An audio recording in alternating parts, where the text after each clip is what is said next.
Fishing has a reputation for being laid back. You sit in a tiny boat, drinking beer and waiting for something exciting to happen. It's a relaxing way to unplug and avoid all of life's complex problems. But Dynamite Fishing World Games goes in a completely different direction. Instead of enjoying a calming moment, you're lobbing explosives into the lake and hoping to kill everything.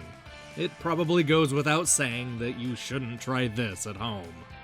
Dynamite Fishing World Games is a cheeky new game where players race against other fishermen in order to collect the most fish before time runs out. You do this by throwing dynamite into the river and collecting all of the dead bodies as they rise to the surface. If you collect the most fish after 5 events, you'll win a gold medal and move on to a new part of the globe. There isn't a whole lot to the gameplay beyond tossing sticks of dynamite into the water. We're given a few different throws, but they only seem to determine the distance.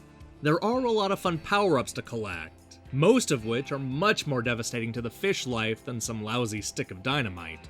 We're able to freeze the water with a refrigerator, send a nasty squirrel after them, and even nuke the entire river. And when your power gauge completely fills up, you'll be able to unleash a character-specific attack. Each level plays out pretty much exactly the same way.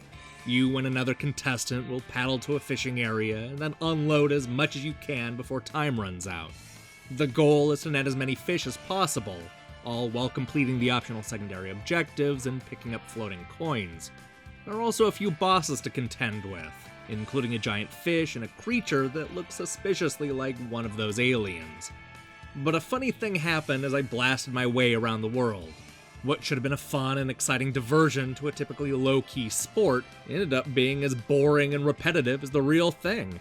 Lobbing dynamite into the water is fun for a level or two, but the game doesn't bother to evolve the mechanics in any meaningful way. The backgrounds and fish may change, but what you do is always the same. The game hopes you'll want to replay these events over and over in order to unlock all of the extra characters and boats, but the mechanics aren't compelling enough to keep you interested. I was bored after winning 5 gold medals, so I can't even imagine the amount of effort it would take to amass the 40 wins needed to unlock the Soviet-style warship. It didn't surprise me that Dynamite Fishing World Games is based on a 6-year-old mobile phone game. With its cute look and shallow gameplay, this type of experience fits well on an iOS device. The goofy premise doesn't translate well on consoles, where gamers are often expecting a little more depth. The fishing tournament can be fun in short doses, but it wears out its welcome quickly. You're better off sitting in a tiny boat and drinking beer. Hey, thanks for watching our review. This is our 5th review of the week, and we might not be done yet. So far this week, we took a look at Pharaonic, Replica, Lost Sea, Energy Hook, and now Dynamite Fishing. I'm also working on Chime Sharp, the sequel to a very underrated puzzle game from Zoe Mode. Anyway, you should click the subscribe button and support what we're doing here. Until then.